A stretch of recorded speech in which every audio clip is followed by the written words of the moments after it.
to search for the lost sheep. And does he find the sheep? He finds the sheep. What does he do when he finds the sheep? He puts it on his shoulders. He brings it back and reunites it with the flock. And then does what, Daryl? He found this missing sheep. Is a sheep important? Sure. If you're a shepherd, a sheep is important. That's your livelihood, right? Is there a perspective, though, there that Jesus is giving? I think so. It's property. Sheep are still property, right? Then he tells the parable starting in verse 8 of the lost coin. So we have a woman who has 10 drachma, is the Greek word that's used. 10 coins. About a day's wage would be a drachma, okay? She loses one of those coins. She's counting her coins. There were 10 before, now there are 9. So what does she do? Locate this lost coin. Does she find the lost coin? She finds the lost coin, and let's read what it says there. Verse 9, and when she has found it, well, she seeks diligently, right, until she finds it. That word diligently is important. Verse 9, when she has found it, she calls together her friends and neighbors, saying, rejoice with me, for I have found the coin that I had lost. And again, just kind of the same word, a sinner who repents. That's the key here. In both of these parables, it's the repentance. That's the connection he's making in these parables. Those sinners, those tax collectors of the people who were trying to do it the right way, that may be how the Pharisees felt, that they were in that 99%. The 1% was still very important to God, and he wasn't willing to let go. He wanted to seek them out diligently, and that's what Jesus' job was. There was rejoicing in heaven, just so. That's an important lesson for those Pharisees to hear. They didn't care about those sinners and those tax collectors. Jesus did. Yes, sir.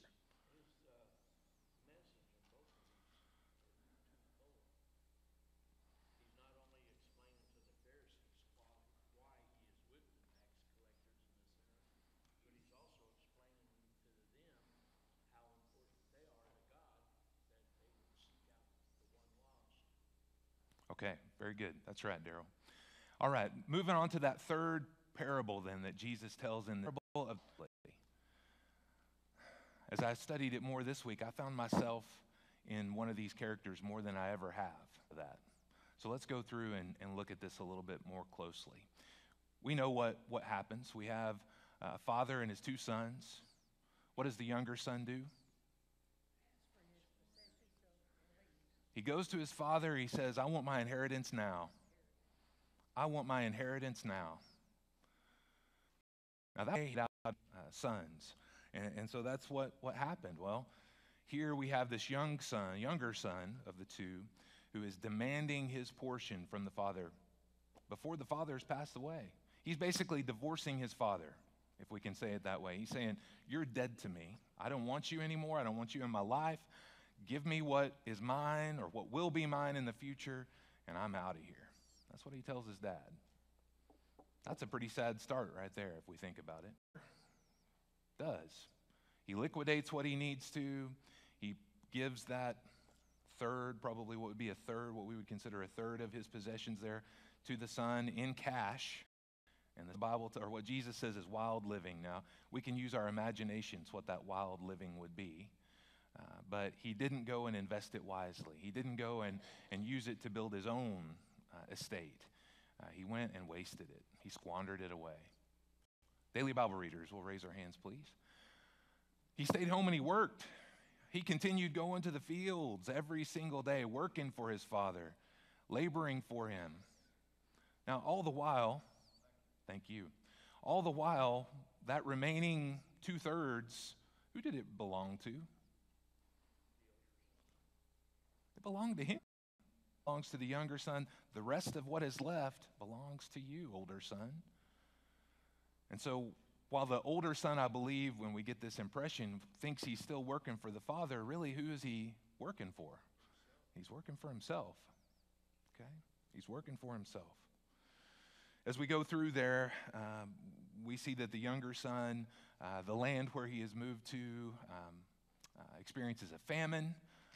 He's wasted all his money. He's trying to find a way to feed himself. He is down to just survival mode, right?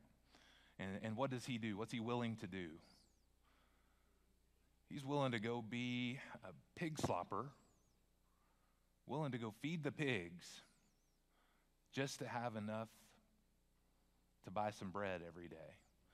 For a Jewish person, being a pig farmer, is that a good thing? That's one of the lowest of the lows. If you debase yourself to that point, for the Jewish person, then that would be just about as low of a position you could be. But Jesus, the way he tells the story, the young man longed to just eat the pods, the carob pods that the pigs were fed. And they weren't very, very tasty from the way I understand things. Then what happens? Let's take a look.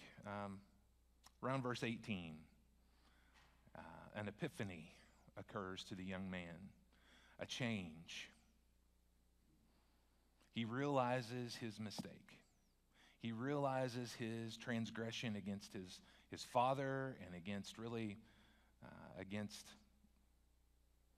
his faith. Verse 18, it says, I will arise and go to my father, and I'll say to him, Father, I've sinned against heaven and before you. I'm no longer worthy to be called your son. Treat me as one of your hired servants. He comes up with this speech. It's not a lengthy speech. It's not necessarily all that eloquent of a speech, but it gets the job done. He humbles himself. Change in the young man. And what change do you see there? How can we characterize that change? What do we see that's different? He's humble. He's humble. His pride is gone. It's not about him anymore. He admits his mistakes. He says, I have sinned against you, Father. I've sinned against God. I'm changed. I'm a changed person. I'm no longer worthy to be called your son. So can I just be one of your servants? I know you treat your servants well. Can I just be one of your servants? Imagine a son, especially this son, the one who has gone and divorced his father, like we talked about earlier, going back, father, get that impression. And so from afar, from a distance, what does that father do? He hikes up his robe and he runs to meet his son. That's something else that older men especially didn't do at this time. That was not something that they would do. They wouldn't ever run for anyone. People ran to them. It was a matter of respect. But this father missed his son, and as he looked for him, as he watched him, and as he saw him, he was willing to do that. And when he gets there, as we see in verse 20, he arose, he came to his father, but while he was still a long way off, his father saw him and felt on all people, not just the people who think they're doing it right. And he ran and embraced him and kissed him. Literally, that says he fell on his neck. That's what the Greek word there says, embrace, and where it says embraced him and kissed him. He fell on his neck. And the son said to him, Father, I've sinned against heaven and before you. And you can just imagine he had practiced this speech the whole way home. Father, before he could finish, right? But the father said to his servants, before he could get that last part out, before he could even say, can I just be one of your servants? Will you just take me back as one of your servants? The father said to his servants, bring quickly. And what did they bring him? What did the father have brought to his younger son who'd returned? A robe, a ring, one more thing, sandals, shoes, okay? A robe, ring, and sandals. Now with the robe, it showed authority. It showed importance. It showed wealth. The ring was a signet that allowed business for the family. And the shoes, what do the shoes represent?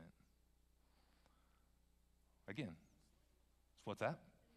He's not a slave. This is no common person. If you're enough to, if the story ended there, then we could learn a little bit.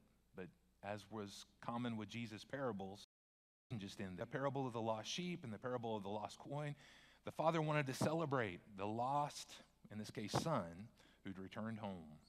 And so he kills the fattened calf. There's not sure how your version is, but in my Bible, there are 3 distinct paragraphs here. And as we get into that third act, or that third paragraph, it says this in verse 25. Now his older son was in the field. And remember, the older son is plodding along, working hard for the father, thinking that he is going to eventually become the leader of the family, as was his right at this point. But as he came home, he drew near to the house. It says he heard music and dancing. So he corners one of the servants and asks, what's going on here? Tell me. He's celebrating because he's received him back safely. And verse 28, what was the older brother's response? He was angry. But he was angry. He was angry. He didn't rejoice. He didn't want to receive his brother back in. In fact, it says there he refused to go in. And so his father came out and asked, entreated him. That means almost begged, but not quite begged. Asked, please, prostitutes, you kill the fattened calf for him. Where was the older brother's mind? What was it set on? Okay. What he could get out of this? And he said to him, son, you are always with me. All that is mine is yours. Literally, all that was left belonged to you. For this brother was dead and is alive. He was lost and is found. As we think about the reaction of the Father, as we think about the reaction of the Pharisees and the sinners that Jesus was talking to, right? Who in that picture? It was the Pharisees, right? It was the Pharisees. The older brother was the Pharisees. And now I've got to talk about myself a little bit here and interject. As I study this more, I found myself this last week kind of falling more and more in line with, well, maybe that older brother had a point. Have you ever felt like that in studying this lesson? Have you ever felt like, I try to do everything right, and yet these people who aren't doing what's right, they have these blessings, and they get received back, and they get more than they deserve, what's my opinion at least. Why should I be happy about that? Have you ever felt that way? You don't have to answer. Be careful. We've got to be careful not to let that Pharisee come out in us. You know, I've probably done a poor job as we've gone through here of talking about the Pharisees and who they were. They weren't men who were running around in black capes and masks, pushing little old ladies down as they crossed the street or taking candy from babies. That wasn't who the Pharisees. Some of them, they didn't think they could be any better because they were already good enough. They already had everything the Father had to give in their mind because they were sons of Abraham.